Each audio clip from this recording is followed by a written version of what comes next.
Hello, Internet! Welcome to episode 274 of the Assorted podcast. The Second Amendment podcast is a little bit for everyone. I'm Weer'd, and tonight I'm joined. She's the greatest hostess in the whole world. She's amazing. She's a big deal, even though she doesn't realize it. Erin Paulette. How you doing, Erin? Did you just call me fat? No. Am I being detained? I'd like to speak to my lawyer. I was traveling. That flag has a fringe. Oh, sovereign citizens, don't ever change. And you don't need to listen to us because you don't change because they keep trying the same thing and it never works. It always ends with the cops smashing your window and dragging you out through the hole. How am I doing? SSDD.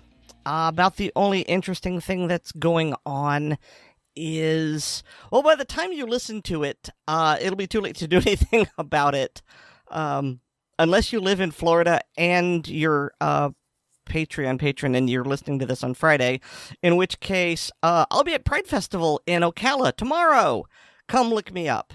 And it's going to be at the the Southeastern Livestock Pavilion. I truly don't know if we're going to be out in the parking lot or indoors in the arena. If we're indoors, I hope they've swept up all the dirt, because otherwise that's going to be interesting. But yeah, it's a one-day event in Ocala, Florida, and it starts, it starts at Erin time, which I really appreciate. It starts at 11, which honestly, for a one-day event, seems awfully late, but it runs until 6:30. So, I mean, obviously I have to be there earlier because I'm setting up, but it's not, 0800. What's the O stand for? Oh my God, it's early. And yeah, Erin shows up at 0800 so she can put her face on and be bright and chipper and talk to everybody at 0900, which to Weer'd is a perfectly reasonable time to start things off. But to Erin, it is the world isn't even supposed to exist yet. I love the fact that you think it only takes me an hour to put my face on. I wish you were right. I mean, I am aware of Erin going into the butterfly cocoon and all of that. Yes, I have seen you wake up in the morning with the bathrobe. I've made you breakfast, and then you go in all bleary eyed, and then suddenly out comes a fabulous, exactly the glory, the radiance of Erin Paulette. Please put on your eclipse glasses. Speaking of eclipses, I keep meaning to mention this and I keep forgetting. When I was in Vegas, 2 weeks ago at this point, there was an eclipse and it was visible from where we were. Now, it wasn't a total eclipse, so it didn't get dark, but one of the instructors there actually had eclipse glasses, and they honestly looked like those cheap 3D glasses, except they were dark. And I'm going, there's no way this will work. But he was actually qualified, and he said, okay, so what you're going to do is you're going to put them on, and you're going to look at me, and I'm going to wave in front of your face, and you're going to tell me if you see anything. And it's just like, oh my God, I truly could not see through them. I thought that they were flimsy. And then he said, okay, so, what you do is you turn around, you look up, you open your eyes, you look at the eclipse, and then, what he was doing was making sure that people didn't go, oh, wow, and then take things off and then stare into the sun. And so it was, close your eyes, put your head down, turn around, and then take them off. And it was this entire procedure. Mm-hmm. And it made sense because people do dumb things when they're distracted. And so it was really interesting that this really cheap looking thing of cardboard and I guess plastic, I don't know, but yeah, I couldn't see anything through it. And then I looked up and it was like, oh wow, yes, there's the bright ring of the sun, and then there's the moon eclipsing part of it. That's really cool. So that was really neat and completely off topic. Yeah, no, we're gonna actually we actually rented an Airbnb like in the middle of nowhere, New Hampshire, for the eclipse that's going to come through New England. When is that? April. Not just regular April, but double April. It is in double April. Yeah, no. If you go during single April, it's not going to happen. Mm-hmm. I mean, is that like breast sizes where it goes A, B, C, D, double D? Yes. January, February, March, April. Yeah, double April is definitely a more portly and voluptuous April. Again, we're back to fat. Voluptuous is fine, but you said portly. I did. I'm just gonna walk away. How are you doing, Weer'd? Oh, I am absolutely exhausted. I have essentially been like jumping from like one task to the next to the next to the next. It's just been an endless chain of here's another fire to put out, and I've just been running around like crazy. And oddly enough, I feel prepared for the show, which is mostly probably because I at no point in time did I feel like I had the ability to relax. So I have. So is any of this related to your daughter being on a sugar high from Halloween candy? No, she's actually been behaving herself quite well. And it's not that. It's just honestly the big deal is that it was one of those magical weeks where I was able to essentially scrounge together food from various leftovers and various frozen things in the freezer and stuff like that, so that we had food, so that I actually didn't go shopping all but like I poked my head in the store a couple of times just to grab a few like necessary items all last week. But that meant that today and yesterday the cupboards were bare, and so I was like did a massive shopping trip, which meant that I came back from the grocery store, had to unload everything and all that, and then they were having a big sale on chickens, and so I got like 2 chickens, and so one of them I got another chicken, so I have to dry brine it.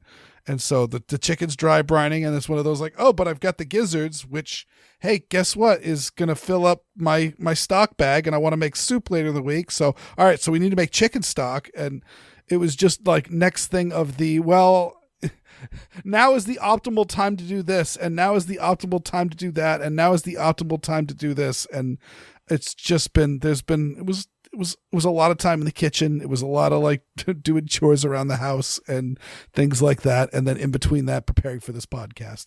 So hopefully I will do a good job. Haven't you referred to yourself on more than one occasion as being a kitchen bitch? I have, absolutely. That is my preferred term, and it makes my wife laugh so hard every time I say that. I'll look at her and she's just like, oh, so what are you up to? I'm mostly doing kitchen bitch stuff.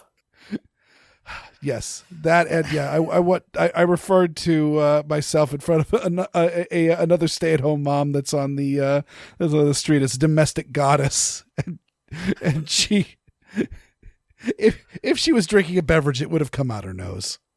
All right, well, shall we move into the news? So Weer'd, looking at the show notes, it says here, SCOTUS to take Bumpstock case. What's a Bumpstock? I was wondering, Aaron has been commenting in the Discord channel about some of the horrible typos that have shown up. And I'm like, I wonder how this is going to raise its head in the show. And this is clearly how it's going to be, people. So Aaron has set the scene and the tone for the podcast. So Aaron, I will tell a little secret. Even though we're going to be talking about news stories and we're dealing with the show notes that I wrote up, I can barely read and write. But I do really good for someone who can barely read or write. Henry Winkler was functionally illiterate, I believe. I don't know. He's severely dyslexic, and I think that he was talking about he had like his, for the early days of like Happy Days, he had to have his mom come in and read the lines so he could memorize them.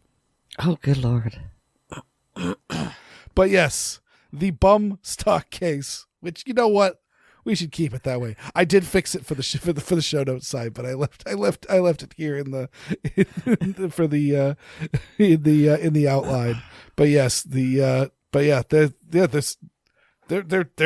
Supreme Court's taking another Second Amendment case, and this one I mean, I think this one has the potential to be a really, really good one, in the fact that, well, I'll actually skip to, I'm reading off of the Reloads cover of this, but Steve, it was Steven that wrote this one, right? Yeah, Steven wrote this one. Yeah, Steven Gutowski. Yeah, and he mentioned that. Oh, now I'm trying to find it. Yeah, he mentioned the Trump quote where Trump said, "As you know, the bump stocks are actually a very unimportant thing," said Trump. NRA and I went with them and said, this doesn't mean anything, or actually all they do is teach you how to shoot very inaccurately. So we did that. And yes, on its face, that is a correct statement. Bump stocks are really, really dumb. And yeah, I've never actually used a bump stock. I have bump fired a gun. I have. Oh, have you? And what was your opinion of it? I couldn't get it to work. Okay. Yeah. Well, that's, yeah, there's also there is a technique to it.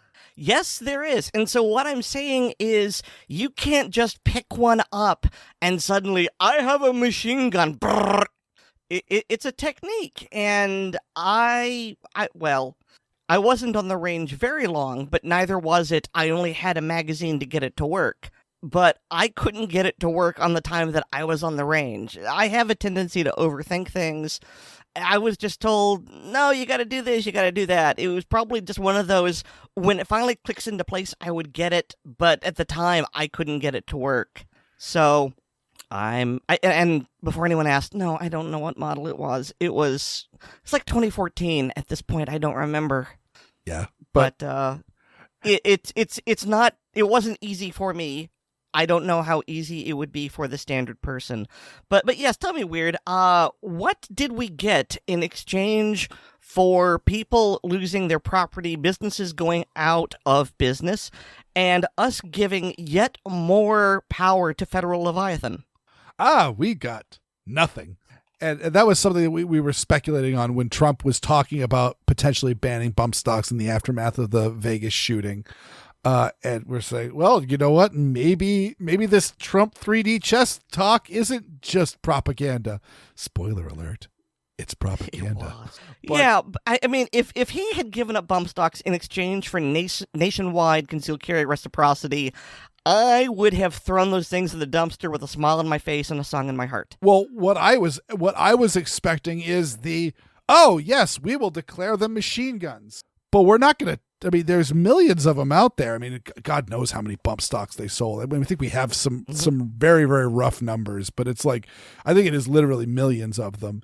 And so there's so many out there. We should allow these people to register their machine guns. So please open up the registry and you guys can register your machine guns.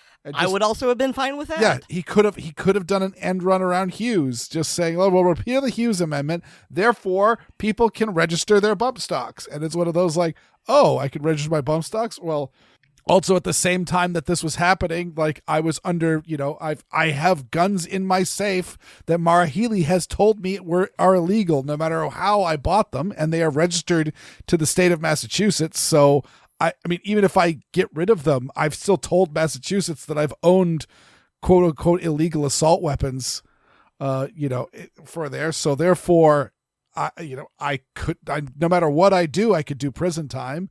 But the magic word is, I always joke about the fact that in Massachusetts, machine guns are allowed while like AR-15s are illegal, but M16s are perfectly legal. And I joke it's because they're safer, because they've got that extra safety switch, and a little extra position on the safety that makes it so much safer.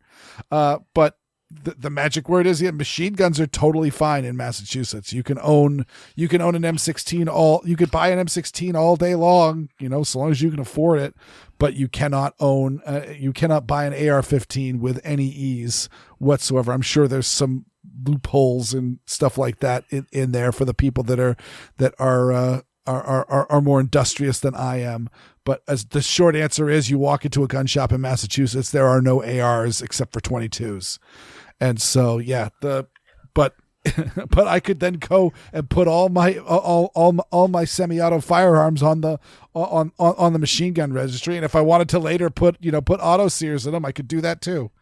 But no, we didn't get anything, and as Aaron said, you can't just pick up a bump stock and use it. And Aaron and I have had the fortune to shoot more machine guns than the average bear, wouldn't you say, Aaron? Well, I really don't know how many machine guns the average bear gets to shoot. I think most people it's none. Oh, okay. Yes. Good Lord. I've lost count because when we went to the Gundies, we shot a lot of those. Did you? I'm trying to remember. Did you take the two like super shorty ARs and shoot them like both simultaneously? I know a bunch of people were doing that. No, that was not me. Okay, I just know that was the stand. I know you shot those guns, the gaudy day glow ARs with like 6-inch barrels or something. God, they shot a lot of fire. But prior to that, I had shot 2 machine guns. I had shot a fully auto Thompson, stick magazine, not drum, and then I had shot. I don't remember what it's called. You're going to tell me. But it was a tripod-mounted, spade grip, belt-fed machine gun in the .30 caliber range.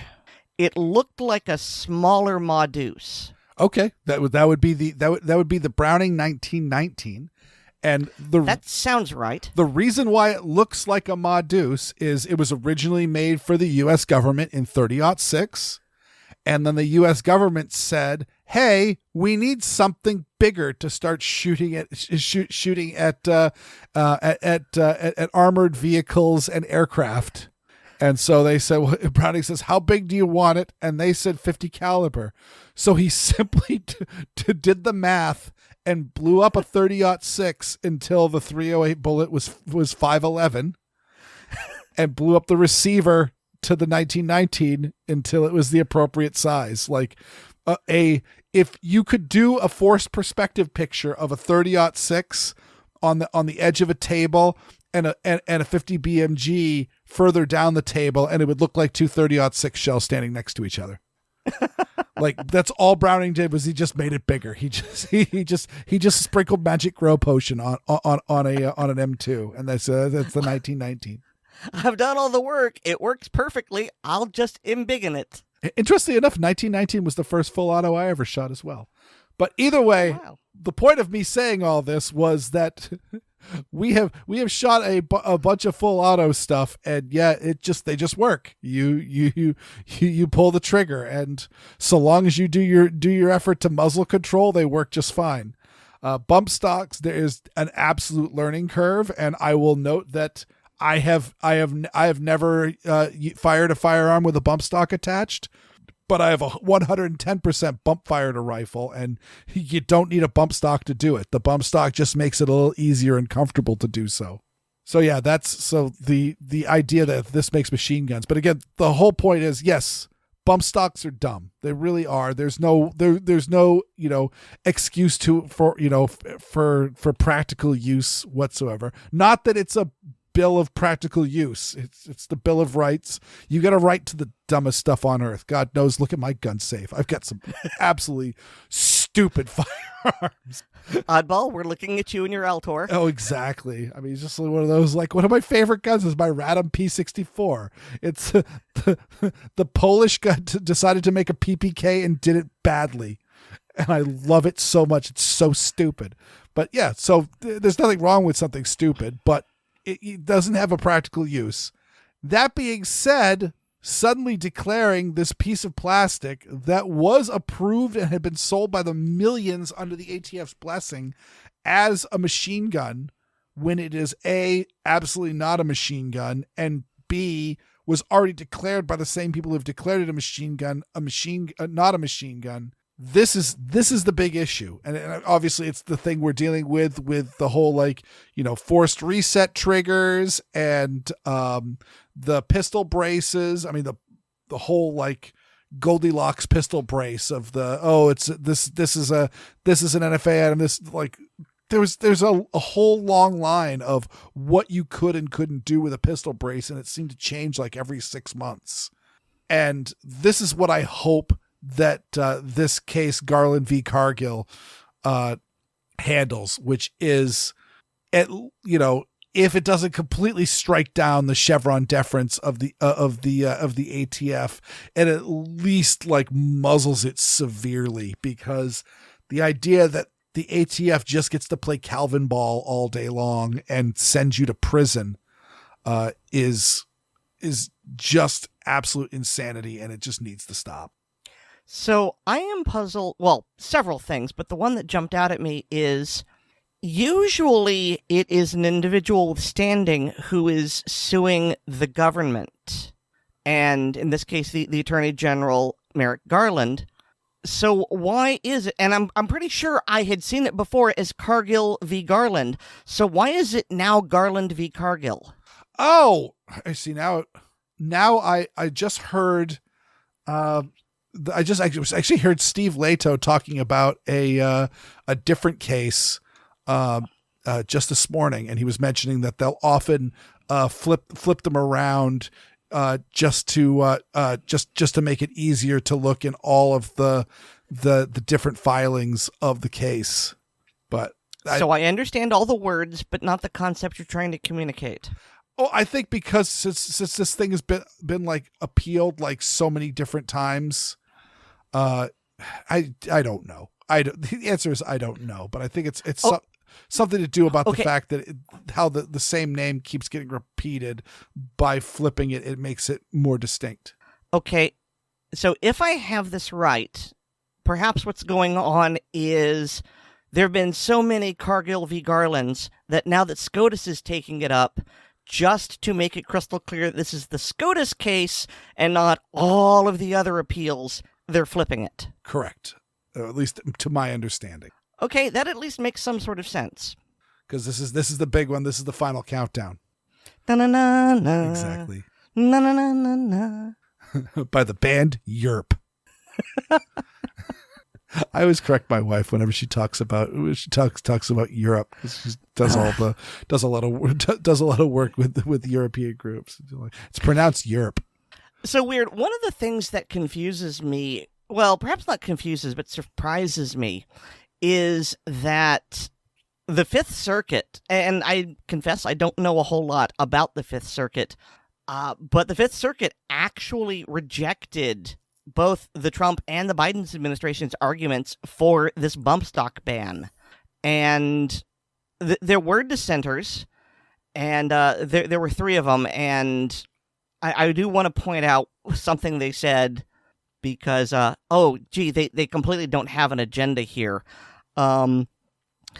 They accused the court of legalizing an instrument of mass murder, and reference the NFA 1934. But those three aside, I reiterate, I'm really surprised that any circuit decided to defy the administration like this. Do you have any insight in that?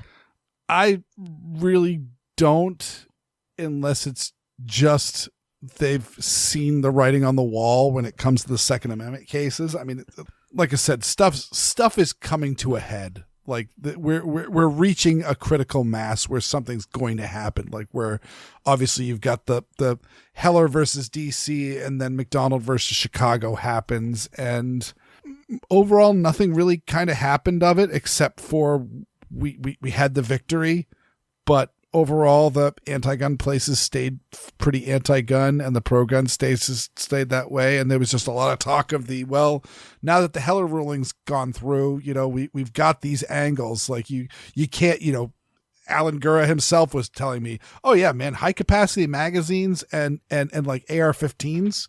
I just got to petition the various companies that make these things and just give me your sales numbers. How many million PMags has Magpul sold to the public? How many million, M&P 15s or Colt whatever the bunch of numbers the Colt ones are, or Ruger or Remington, or all the people that make AR-15s in large numbers. How many have you sold to the public? Okay, well, if you've sold that many, well, then it's in common use. Well, and then Nyserpa v. Bruin comes out, and Clarence Thomas just goes, "No, we're not going to do it that way." And it's just, no, we're going to do it way harder on the, no. If the founding fathers could have interjected in this and they chose not to, then guess what? It's not a valid law. And it's one of those like, oh, okay. And meanwhile, so that massive slapdown of Nyserpa came through, and all the pro-gun states went, oh, yeah. And all the anti-gun states said, guess what? We're going to do it, but only harder. And so this is like, things are escalating quickly. And so I'm wondering if the various courts are just like, look, I don't want this to fall on my head. So I don't know. I can't speak. Like, I don't know what consequences. This is above my pay grade. To SCOTUS it goes. Yeah, exactly. And I don't know. I mean, we have the joke about, we call it the Ninth Circus, because it's a kooky court. It's a bunch of nut people that make all these rulings, and then it goes out to the Supreme Court, and the Supreme Court says no, like, all the time. It doesn't matter what the ruling is, they're wrong. And so some judges have just got to be like, no, we don't want to be known as the crazy one. Oh, Fifth Circuit is Texas. There you go. Oh, that also explains it. I mean, it's also Louisiana and Mississippi, but all I have to say is it's Texas, and it's like, oh, yeah, I understand. Yeah, well, I mean, Louisiana and Mississippi are sometimes swing states. Texas is never a swing state. Texas is a large hat state. But yeah, one of the things to keep in mind, and it's probably why the Ninth Circus is so kooky, is because it covers so many different states. And, I'm not a professional, but I'm thinking maybe this needs to be broken up, because it's California, Nevada, Arizona, all right, Southwest, but it's also the Pacific Northwest with Washington and Oregon, and then Idaho, and then Montana? I truly don't understand why Idaho and Montana aren't part of the 10th. And the 10th is Wyoming and Utah and Colorado. And by the way, the 9th is also Alaska and Hawaii. It's too many states. And I understand that there are some states which are low population, but when you've got a very high population state like California, and then you add it with the Pacific Northwest states, which are no slackers, I feel like it covers too broad an area and probably should be broken up. I mean, compare and contrast that to like the Third Circuit, which is Pennsylvania, New Jersey, and Delaware, and I think that's it. Wow. Yeah, I never really looked at all the breakdowns, but yeah, just the sheer size of like California, it's just such a gigantic state. Like, if you live in Los Angeles and you want to go visit a friend in San Francisco, you're probably going to fly. And like, just the idea of, as someone who grew up in Maine, which is, not a small state, he says to the person living in Florida. So, it's a tiny state. I mean, Florida is the same thing. Like, yeah, if you live in Miami and you want to go visit someone in Tallahassee, you're probably flying. Yeah, I live in Daytona Beach. One time I drove to Miami. Never again. Never again. I will fly. Yeah. So yeah, it's a big area, and to put that many states on it, and including like Alaska and Hawaii, I don't know. It's kooky. I think you're right on like busting it up and, throwing in a couple more circuits in there. But either way, it all goes up to the same Supreme Court, and hopefully they will rule in our favor. I would be very shocked if they don't, because again, but it's really the question of not if they rule in our favor, but how in our favor. Well, you are far more optimistic than I am. I mean, I'm not shooting you down, but you are, as you say, convinced that we're at the end game here, that things are coming to a head, and I'm like, is it? I mean, I don't think we're at the end game here. I think I am not worried about the Assorted Calibers podcast not having a job anymore of like the stuff to talk about. I think there's always another hill to climb, and you know it took us well over 100 years to lose the rights that we once had, and it's gonna take us a good amount of time to get them back, and we're just in the getting back phase. And again, the amount of hubris that's coming from the anti-gun states, there's nothing they're going to do to make that hubris go away. They may change the actions, but they're not going to get rid of the hubris. And there's all sorts of shenanigans that can be played, you know, such as now Massachusetts Governor Maura Healey's little edict as Attorney General that just declared all sorts of guns illegal. And when they asked how, she says, well, I'm not going to tell you, because if I tell you, you'll make legal guns. Mm-hmm. I can't tell you the law because you'll comply with it. It's her idea is like cutting down the stops, the speed signs on the highway. So because if I put up the speed limit signs, then you'll drive below the speed limit and then we can't arrest you. Okay.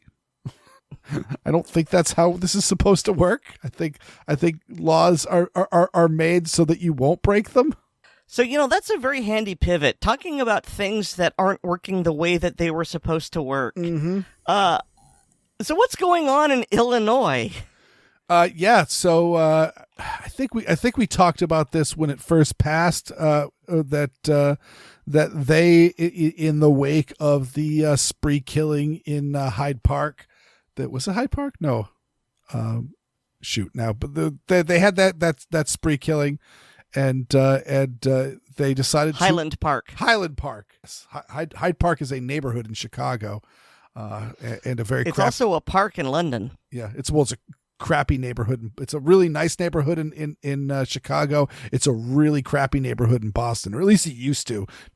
Now they keep gentrifying places in Boston where I don't know what places to make fun of anymore. But yeah, so they had the Highland Park shooting. They decided to pass an assault weapons ban, and I mean, honestly speaking, I can't even make heads or tails of it, but it seems like it bans like most things. Well, I mean, to be fair, it seems like the people in charge of implementing it can't make heads or tails of it either. Mm-hmm.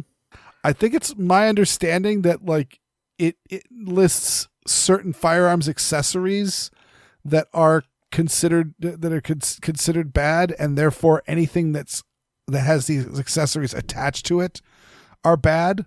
Like there's references. Yeah. Go ahead. It seems like it's a combination of the 93 assault weapon ban, where they singled out weapons by name, but also an evil features ban, only more so. And we will get into the ludicrous implementation of that in a minute.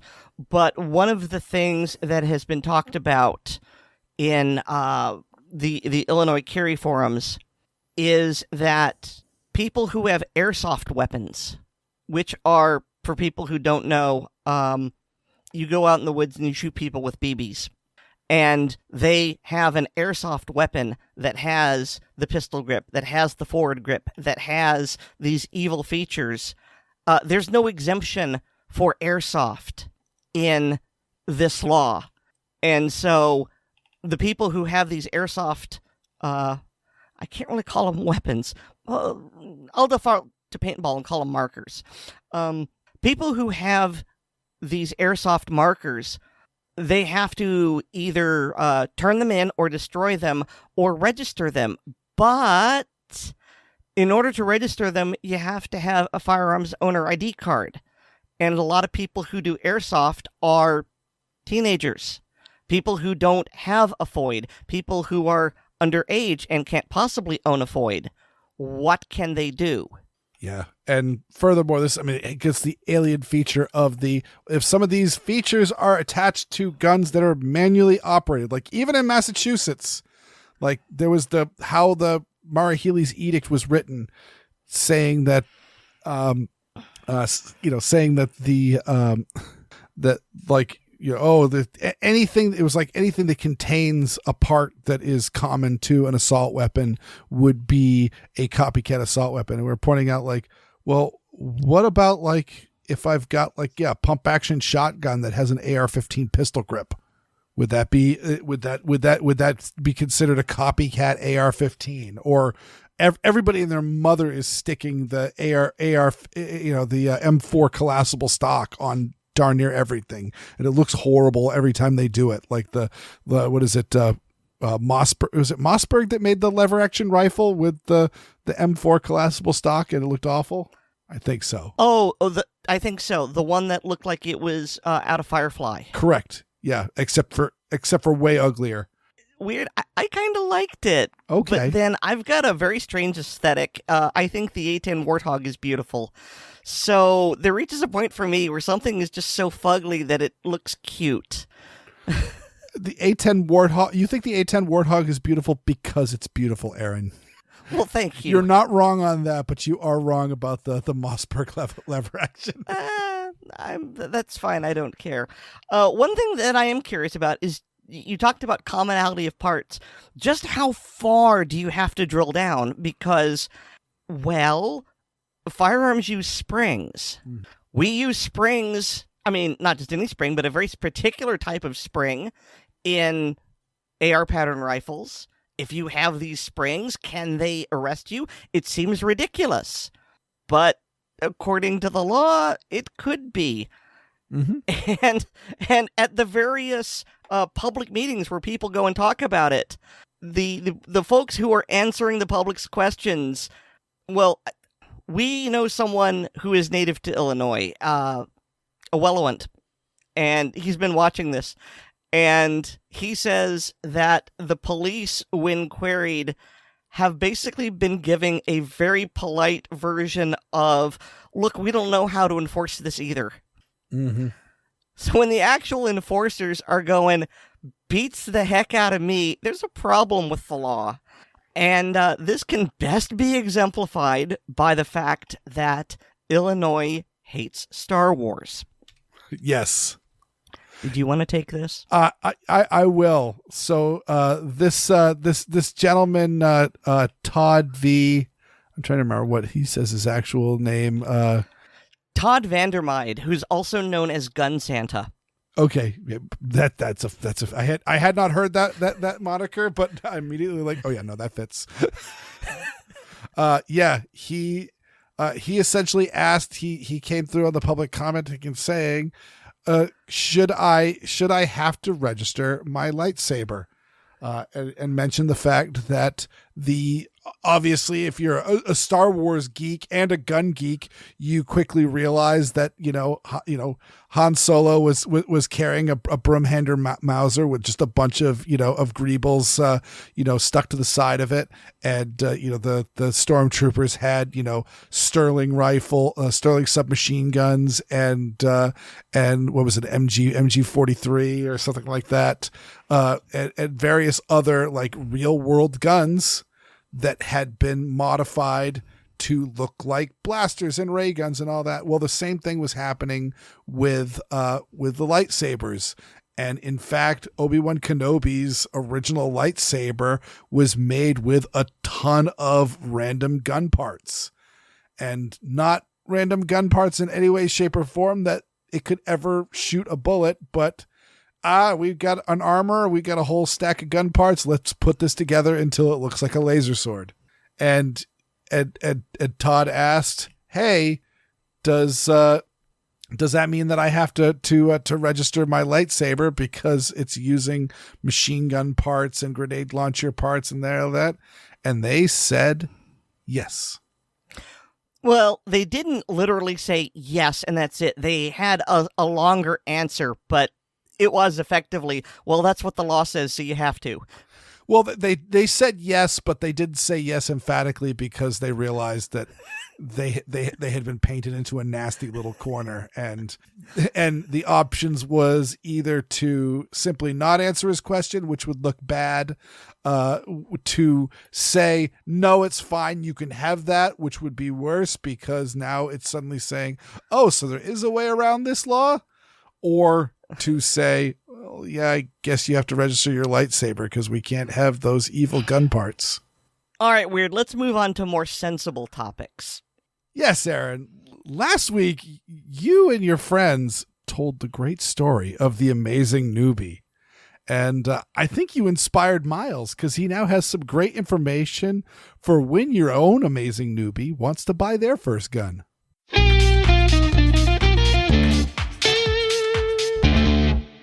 Hi, this is Miles again with another segment for the Southpaw Corner. In this episode is not really anything to do with being a Southpaw or anything like that, but how to help out new shooters or inexperienced shooters.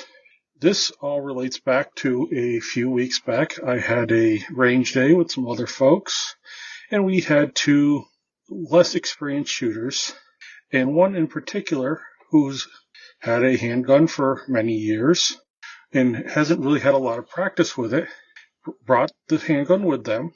And unfortunately, at the time that they purchased their handgun, they were unable to get out and try different handguns and went to their local gun store and purchased a handgun that felt comfortable in their hands. Unfortunately, the gun store employee did not really find what the person was going to be using this handgun for, and really didn't, from what it sounds like, did not show this person the right options. And the reason why I say this is a person who, yes, might want to conceal it occasionally, but for the most part was going to be a home defense handgun. And they ended up buying a single stack micro compact. Now, like I said, this is before a lot of the double stack micro compacts came on the market, but that's not really the need that this person had. This person works at a job where they could not carry without breaking federal law. So it's not like they'd be carrying this handgun to work each day. It would be only for when they go out in the evenings, or, like I said, primarily home defense. So a single stack subcompact with, unfortunately, a very heavy, rough trigger was not the right handgun, even if it did fit this person's hand well. We were able to help this person out by having them try a few different handguns and found some that worked better for this person. But it was kind of already too late. The money had already been invested, and the training had been at least attempted with this current one. So what this episode is about is how to help out these inexperienced shooters find the right handgun for them. This is primarily going to be for those of us helping out friends, associates, and stuff like that. I will also address the gun store employee, which sometimes they get given the wrong information. So I'm not saying that this gun store employee necessarily did anything wrong, but at the same time, it may have been a misinterpretation of what they had been trying to say they wanted. So as a friend or trainer or whatever, that you may be helping someone pick out their first handgun as a non-employee of a store, my suggestion is that you start them out with a good .22 pistol, or even better yet, a .22 rifle to get them down to the basic, how to shoot a gun, period. Then move to the .22 pistol, because it's taking it and moving it into a slightly more difficult set of grips and sighting. And then after they get used to firing the .22 pistol, then you can move them up into different sizes of handgun. In this case, it was a 9mm that the person ended up with. And I believe the 9mm was the right caliber for this person, but the wrong size handgun. because as any of us who are experienced know, the micro compacts are more difficult to shoot accurately without a lot of practice. The subcompacts are easier. The compacts are even easier than that. And then, of course, full size are the easiest as a general rule. Yes, there are exceptions to those rules, and I'm not going to say that that isn't the case. But by having the person start off with 22 and then work them up to that larger caliber, and how I do when I do training is I start them off with my Ruger Mark III 22 pistol, have them fire a few magazines with that to make sure they're comfortable with the sight alignment and grip and all that. And once they're comfortable with that, then I'll move them into a full-size handgun in 9mm, have them try a magazine or two with that, and then move to the other sizes until you find what fits them the best and they can handle the best. Some people, the full size is just too much gun, too much in their hand, and they need something slightly smaller, but not necessarily a micro compact. And also, when you're doing this, you're also looking at, okay, what is this person end use going to be? Is it something that they're carrying concealed 24/7? Or is this something is mainly a home defense handgun and out when they go out at night, and that's it? Well, those are two different ones, because something that's being concealed carry all the time, you definitely want a subcompact or micro compact in most cases.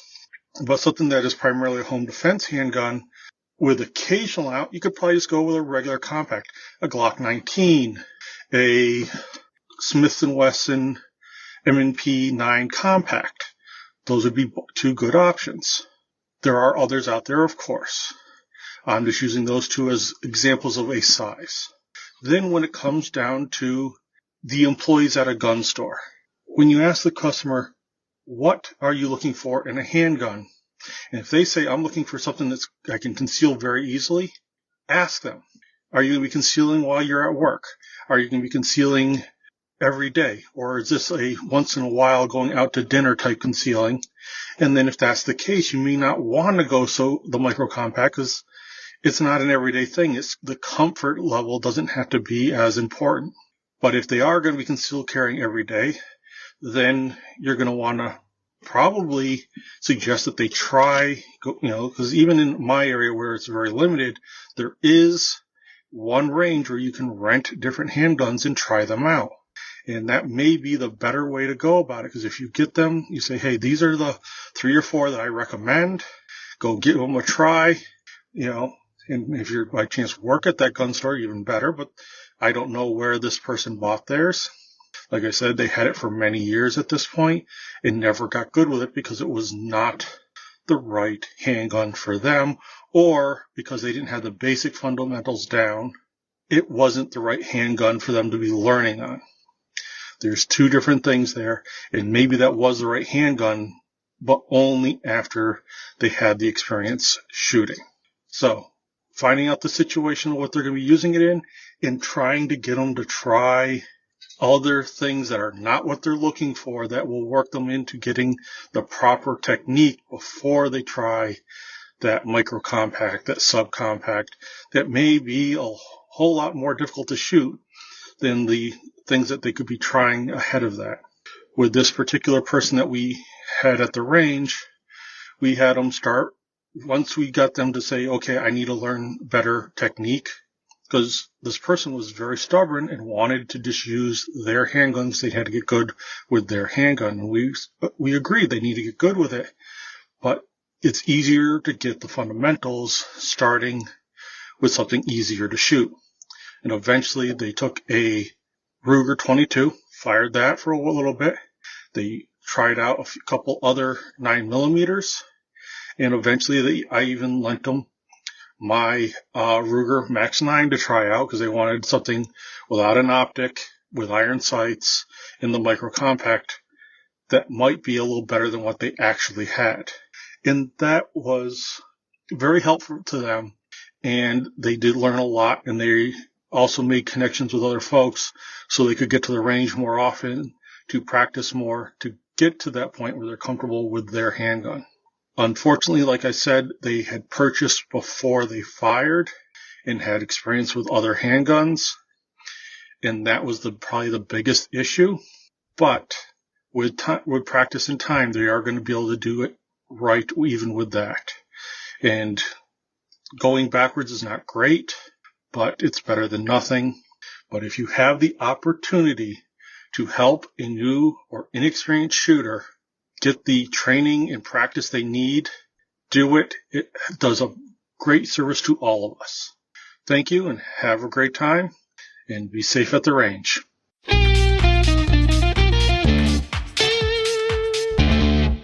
You say Miles has a point. Feels good in the hand can be a big issue for new shooters, because like that airweight revolver or that micro 9mm might feel light and easy to handle and just so manageable compared to that, big, heavy, all steel gun.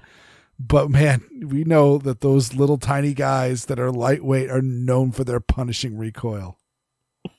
Yeah, there are two things that I usually say. Can you predict which one of them I'm going to say? No, since my brain's not working tonight. Well, this is where I bring up the fact that my mother bought a Smith & Wesson Bodyguard pistol in .380, and it was polymer, and the recoil on that thing, I mean, I can shoot it, but no one I know has shot through a mag of it and gone, I want to shoot more. Every time they go, you know what, that's uncomfortable, I'm going to set it down. So yes, these very lightweight micro pistols, oh sure, they're really comfortable to carry and hold, but they suck when firing. Mm-hmm. Which leads me to my second point, which is always, always, always try before you buy. And that will avoid this very common problem, because a gun that you can't shoot is one that you don't shoot, and a gun that you don't shoot really does you no good. I mean, it's fine if it's just a safe queen or to take out to the range for plinking, but if you're doing it for any sort of self-defense, whether it's concealed carry or home defense, you need proficiency with it, and you're not going to be proficient with something that hurts. So try before you buy. One of the things I like to say is that long guns are like coats, but pistols are like shoes. You've got to find the one that fits you. So try a whole bunch of things to find the one that works right. Yeah, and also, there's not a lot of learning around bad. And I say that as when I bought my first 1911, literally, like, I used to tell people, you want to see the outfit I wore when I bought my first 1911? I'd pull out my gun permit. Because literally, like, they gave me the gun permit, and it was in the Medford police station, which was right on I-93, like right on I-93. And I like pulled out of that parking lot and got right on the highway and drove to the gun shop, and immediately walked in and said, "What do you got for 1911s?" And they pulled one out of the used rack for me and the guy behind the counter said, "Why don't you try the trigger?" And I'm blushing thinking about this. I pointed it down at the ground and I dry fired it, and I said, "That's nice." Yeah, I'm embarrassed on that. That I have no idea what the story behind this gun is, because it's all full of like a mismatch of parts. It's a Smith & Wesson 1911 at its starts, but it's got like a Springfield barrel. I think it had like a Kimber guide rod in it. There's just a bunch of odds and end parts. But the key thing is it had like a 12-pound trigger for a 1911. Oh. Yeah. Yeah. And not a good, the trigger shoe was flopping around in the channel and all that. Like, it was like somebody did something horrible to this gun. And I and a bunch of my money undid a lot of the horrors. Why did you say it felt nice? I mean, was that just ignorance because you'd not felt a trigger before? It was pure, unbelievably green new shooter. And like, again, I just got my Massachusetts gun permit, which is like, you can't buy a gun until you get your gun permit. And so for like the 6 months of messing around, that was, registering for the gun class, going to the gun class, getting the permit, then getting the certificate, and then filling out the application, and then sending in the application. And you have to have references. You got to call people if you're going to reference them. Hey, would you mind if I referenced people? If I referenced this and all that? And so finally got it. Yay! And so I must have just had so much adrenaline in my system that this trigger felt good, because it was like not even remotely good. And even a newbie like me should have realized there's something wrong with this gun.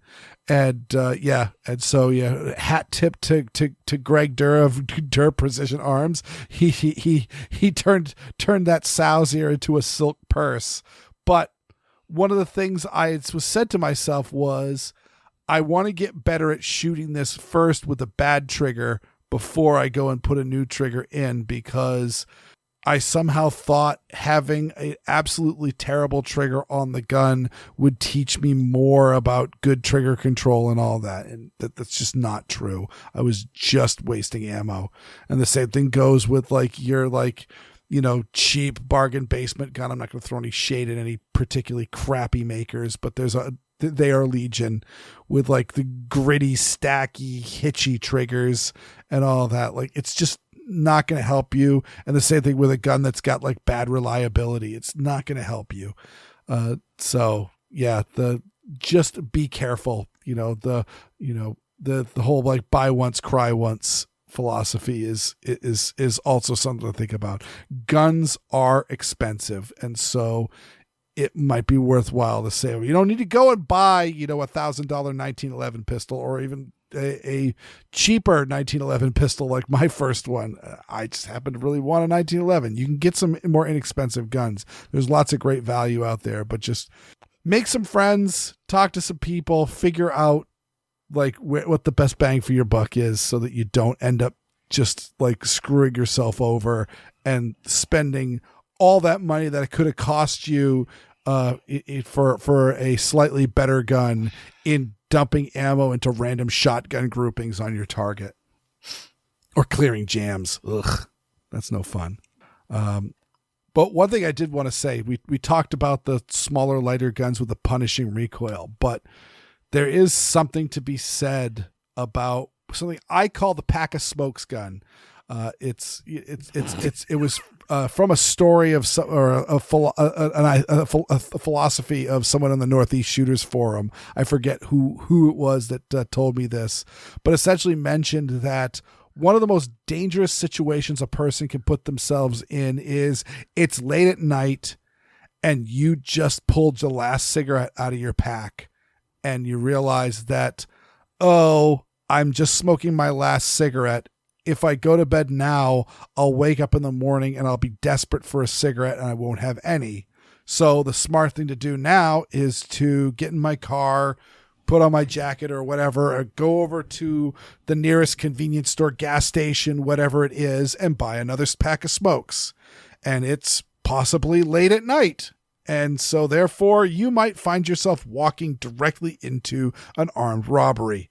And that may be a very, very bad situation. And if you're not a smoker, which I hope you aren't, as a former smoker, I will say that there are good things to just never mess with.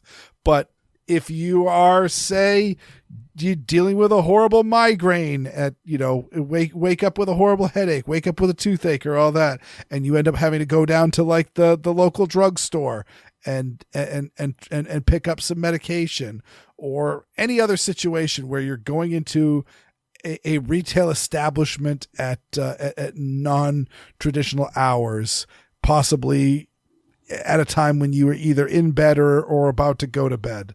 Having a gun that you can just quickly put on you as quickly as you can put on a pair of pants is invaluable, because you may not feel like threading a gun belt through your belt loops. You may not feel like putting on a shoulder holster. You may not feel like putting on an Enigma. I mean, the Enigma holster is an amazing, holster system, but it's, it's a little bit of a process to put it on in the morning. And so having just like a lightweight revolver, a little semi-auto pistol that you can drop in a pocket holster, or have one of these, the little like remora inside the waistband, sticky holster. Those sort of things are invaluable because, yeah, it may not be, your best gun. It may not be your full-size Glock with 50 rounds of ammunition on reserve, et cetera, but at least you got a gun on you. First rule of surviving a gunfight is having a gun. First rule of surviving a gunfight is don't be in a gunfight. Second rule of surviving a gunfight is have a gun. All right, fair enough. All right, in this segment, David talks about muzzle devices. Who knew he was a furry? Oh, different kind of muzzles. My bad.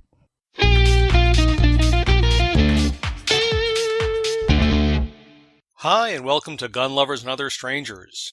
Recently, I've talked about the history, use, and acquisition of suppressors. In this segment, I'd like to go over the larger umbrella of muzzle devices. There are several categories within this general classification that serve a variety of different purposes, with some overlap. The main categories are flash hiders, compensators, also known as muzzle brakes, thread protectors, and adapters. I'll begin with the flash hider. Contrary to popular myth, this barrel attachment generally does not reduce the muzzle flash signature from the target side of the gun. Its primary purpose is to disrupt the globe of burning gases that would otherwise form at the muzzle, interfering with the shooter's ability to use the sights. This is especially important on shorter-barreled rifles. I'm sure most of our listeners have heard jokes made about AR pistols or Mosin Nagant carbines that if you miss your target, you'll still set it on fire. Take the classic A1 or A2 M16 flash hider. It has regularly spaced slots around the circumference and the end is completely open. As the superheated gases exit the barrel and attempt to form a sphere, they are diverted into those cutouts instead. When attaching this type of muzzle device, it's important to clock them correctly. By this I mean making sure none of the slots point straight up, as this would send some of the muzzle flash directly into the shooter's line of sight.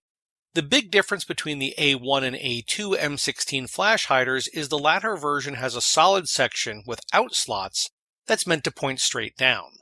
This is to help prevent a dust cloud when shooting prone. There are all sorts of flash hider designs on the market. Some, like the A1 and A2, are quite simple. Others, considerably more complex.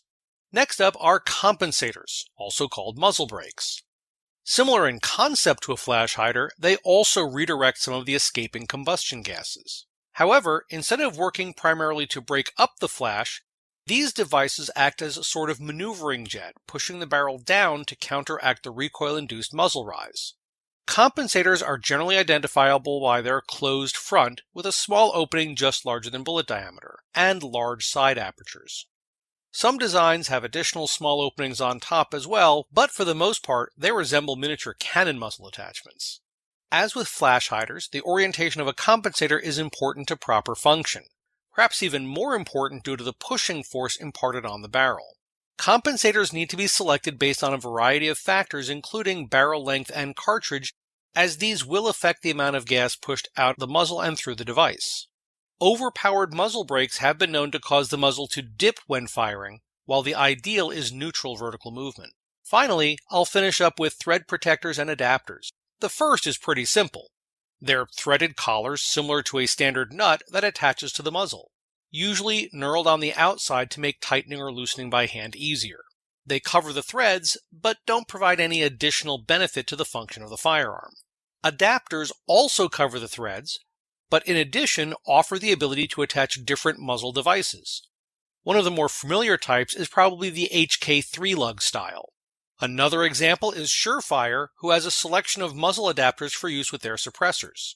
Some adapters are thread converters, where one end has an internal thread for attaching to the barrel, and the other end has an external thread in a more readily available pattern. There are even muzzle adapters with bayonet lugs for use on firearms that didn't come with them. Adapters these days can often be found with some sort of flash hider or compensator, but there are still plenty that don't. Hopefully, this segment, though not exhaustive, can help clear up the often confusing and sometimes overlapping world of muzzle devices. Have fun and safe shooting.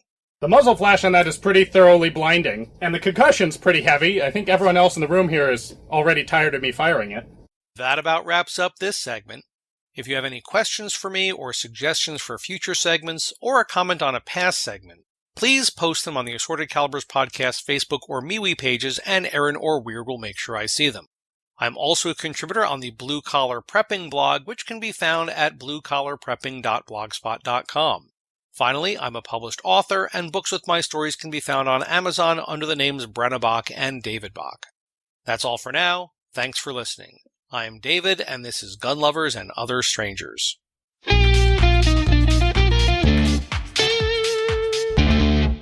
Can I just say that unless your gun A is very, very powerful, or B is a competition gun where speed is a factor, you don't need a muzzle brake, just like the people in the shooting bay beside you don't need their fillings rattled loose.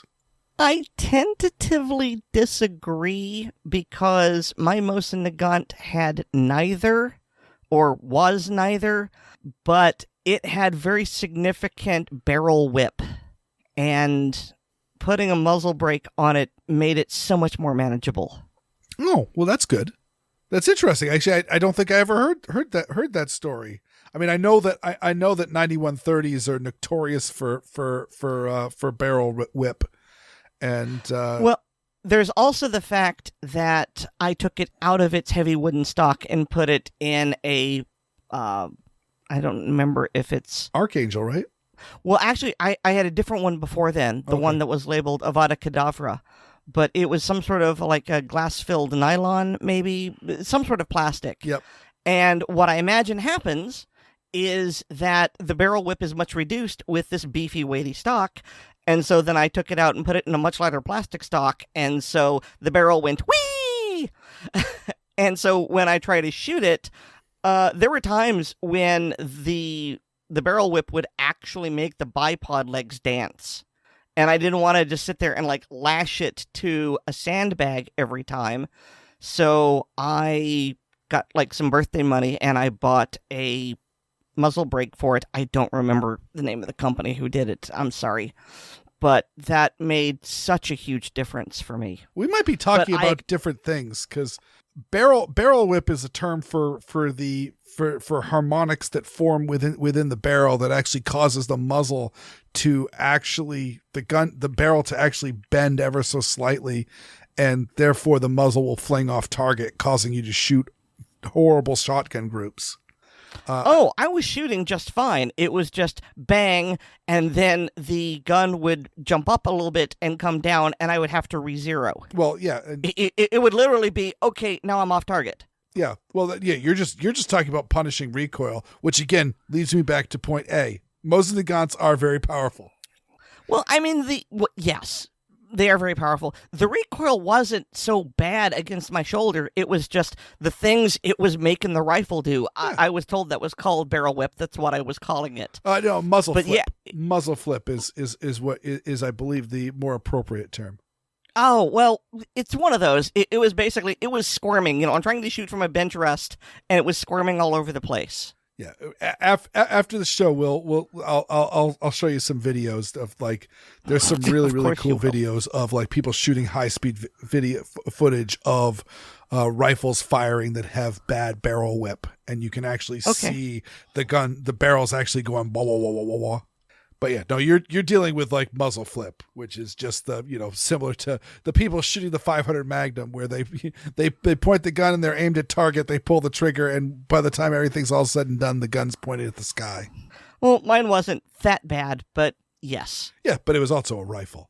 But yes, it is a very powerful gun, and especially when you and very powerful also factors into how light is it. So taking a 9130 and putting it into a much lighter stock is going to make things even worse as far as recoil goes. And so therefore, yes, a muzzle brake will be very helpful. But I'm really the big thing I'm talking about is here in Massachusetts, back when AR-15. I mean, there's still plenty of them around, but we are by the evil features list, and so therefore one of the ways to defeat the evil features on an AR-15 is you can't have a flash hider and you can't have a threaded muzzle. So the trick is you essentially destroy the threaded muzzle by pinning a muzzle brake in place over the threads. So therefore you can't remove the muzzle brake, and so therefore the threads are inaccessible. And then it's not a It's not a flash hider. It's a muzzle brake, and so therefore it's okay, which is all well and good until that very, very soft shooting, very, very easy to shoot AR-15 is just blasting your fillings loose from the next bay over. As a matter of fact, we were at a blog shoot once where someone had a 416, full auto 416 with like an 8-inch barrel and this gigantic muzzle brake and on it. And that thing was so loud and unpleasant that at one point I was waiting in line to get to a shooting bay.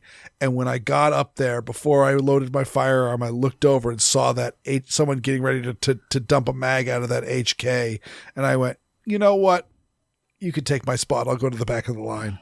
I feel compelled, once again, to mention the existence of the Loudener, created by Snakehound Machine. Yes. Which is technically a muzzle brake, but it is, more importantly, something to vent the gases with big, big ports so as to make your rifle sound even louder, hence the name. Well, we mentioned the aforementioned Dayglow full auto AR-15s in Texas. And that was absolutely, we're going to make these guns loud in every way, shape, or form. We're going to paint them in Miami Vice neon, and then we're going to put extremely short barrels on them, and they're going to shoot tremendous amount of fire and just absolutely just make everybody's ear pro cut out. And then someone would touch off the minigun. So for people who've been paying attention, while Weer'd was talking, I Googled on my blog, and my muzzle brake is from Witt Machine, and it has served me faithfully since 2015. It's really cool looking, too. Oh, yeah. And also, just by looking at the pictures of it, I realize I see how it works. And for those that are mil surplus purists, again, Aaron has a heavily modified 9130, and but again, I as a Mosin collector myself, I fully approve of it because Aaron has done nothing to that gun that can't be reversed, and that gun can immediately be put back into its full military uniform. And so, and this one, it clearly hooks over the. Does it hook over the front sight? Yes, it does. Just like a bayonet. Yeah, so it essentially attaches like the factory bayonet, and then it's got some little set screws to clamp it down so it doesn't walk off. Mm-hmm. And God, the top of that thing is absolutely gorgeous. Oh my God, it's beautiful. Just those little holes all drilled in. Oh my God, it's a piece of art. It is absolutely a piece of art, and then it also allows a extra lightnified 9130 to shoot like a house on fire. I don't think you've ever shot my Mosin, have you? I have not. Okay. I have not. We've got to fix that at some point. Yeah, every time, I think pretty much every time we've been together, you've flown there, and who wants to fly with a 9130? I mean, I wouldn't mind, but it's such a pain in the butt to fly with any gun, and then especially a big rifle. Extra baggage fees, yay! Yeah. No, I've done it a couple of times, but yeah, my preference is to just throw my pistol case with a couple of carry guns, and maybe a bonus gun can fit in there, and then the pistol case goes into my regular suitcase, and there I've checked a bag. Versus, yeah, no, we're flying with long guns. Guess what? It's its own bag, and yeah, you got to pay for that. Kids, ask your folks back when you could just check as many bags as you wanted. And you could smoke on the airplanes. I still think it's hilarious that there are, like, I'll be riding in a plane, and I guarantee that plane was built after the ban on smoking on aircrafts was passed. So, but there's a cigarette tray in the bathroom. And there's the little no smoking light. There's just a little, like, don't smoke on the airplane. Yeah, You don't smoke on airplanes. Yeah, when I flew to Vegas. And this was a very obviously new plane because it had the integrated video screen on the back of the seat in front of me. So clearly made well after the ban. And I go in to use the toilet, and it's like, Why is there an ashtray here? And the flight crew specifically said that disabling the smoke detector in the lavatory is a federal crime. Exactly. Don't get it. But you know who I do get, Aaron? Our listeners. I do get them. They're wonderful people. Why would you not want to listen to this show? We work hard to make you the best show possible. So therefore, when you listen to it, you go, man, that was a really good show. Or they really phoned it in that time. They could have done better. But we love you guys. We appreciate you listening to this show. It's wonderful. Each and every one of you. But there's a little special love to our supporters on Patreon. Thank you so much to each and every one of our supporters on Patreon. You guys work hard to keep the lights on and help defer the cost that is running a podcast. And if you'd like to become a Patreon patron, go to patreon.com/Assorted Calibers podcast to sign up. You get an early release of the podcast, plus bonus content like the hilarious blooper reels, the ACB film tracks, and the ACB mag dump. Also, please remember to rate us on Apple Podcasts, subscribe to us on the platform of your choice, and share the show with your friends, both online and off. I got a blog. It's called WeerdWorld.com. That's WEERD World.com. And I also appear weekly on Handgun Radio on the Firearms Radio Network. I mean, is it really a blog if all you do is mirror the show notes for the podcast? I like to keep my options open. I've got all sorts of great ideas of things that I could do, and I'm just too tired to do them. I also am still thinking about the fact that I really need to write an article on sourdough, growing your own yeast for blue collar prepping. And I'm just too tired, but I will eventually. Oh, don't worry. I'm sure that you'll have lots more energy when your daughter becomes a teenager. Thank you, Aaron. I appreciate all that you do. I don't know which is going to kill you first, her puberty or her dating. I mean, I think it's definitely going to be her puberty because, honestly speaking, I mean, that girl is so strong-willed that, like, if there's anything left of the dude by the time she brings him home, but just the, yes, ma'am, I will be very surprised. And you can get more from me at linktree/Aaron Paulette. That's linktree.ee/Aaron Paulette, all one word. And thanks to Tate Spencer for our music. I'm not a furry, but Weer'd, I'm not so sure. Our predilections are assorted, and so's our podcast. Good night, every pony. Good night.